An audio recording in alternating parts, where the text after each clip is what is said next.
এটা আমাদের। আর তার সাথে নিয়ে এসেছি এই বছরের প্রথম ইলিশ মাছ। আর জানো তো আমার বর কিন্তু মাছ খেতে ভীষণ ভালোবাসে, ও সব রকম মাছ খেতে ভালোবাসে, যেরকম ছোট মাছ, ইলিশ মাছ, মানে যে কোনো রকম। কিন্তু আমি কাতলা ছাড়া কোনো মাছ খাই না। আর ইলিশ মাছের নাম শুনলে আমি তার থেকে 10 কি 100 হাত দূরে থাকি। সেই জন্য কিন্তু আমার বরেরও আর খাওয়া হয় না।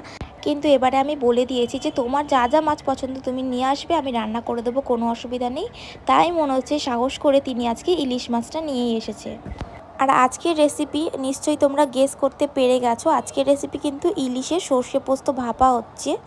তো আমি এই রেসিপির ব্যাপারে কিছু বলতে চাই না, কারণ আমি জানিই না এটা কিভাবে হয়।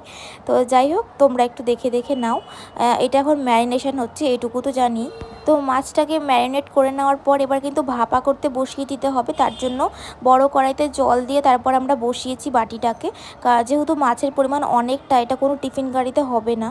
তো ওদিকে এবার নিশ্চিন্তে খানিকক্ষণ ভাপা হবে। তো সেই জন্য এখানে চলে এসেছি আমি কিশুর নখ কেটে দিতে, কারণ অনেক দিন হলো ওর নখগুলো ভীষণ বড় বড় হয়েছে। তো ওদিকে ইলিশ মাছ ভাপা হয়ে যাওয়ার পর এখানে 2 পিস আবার ভেজেও নেওয়া হচ্ছে, কারণ ইলিশ মাছের তেল দিয়ে ভাত খেতে জাস্ট অসাম লাগে, যেটা আমিও খাই।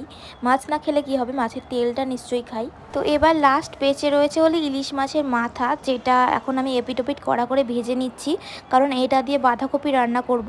কোনো রকম শাক ঘরে ছিল না, আর ওর আর কথারও অত মাথায় ছিল না।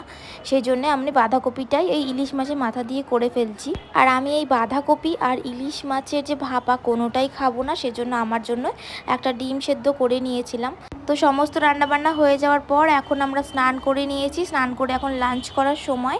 তো এই যে বেড়ে নিচ্ছি বাটিতে বাটিতে, খেতে বসে গেছি। তো মাছ তো খাবো না, সেই জন্য মাছের যে সর্ষে পোস্তটা ছিল সেটা নিয়ে ভাতটা একটু মেখে নিয়ে ডিম দিয়ে খেয়েছিলাম। আর এদিকে আমার হ্যাংলা মাছের গন্ধ পেয়ে ঠিক চলে এসছে আমাদের কাছে মাছ খেতে। আর দেখো আমার বর আমাকে ইলিশ মাছের এই মেটেগুলো দিচ্ছিল, যেগুলো বেশ ভালোই লাগছিল। তো খাওয়া শেষে একটা পান্তুয়া খেয়ে নিলাম। আর দেখা হচ্ছে এই ব্লগেরই নেক্সট পার্ট নিয়ে। তো চলো আজকের মতো টাটা।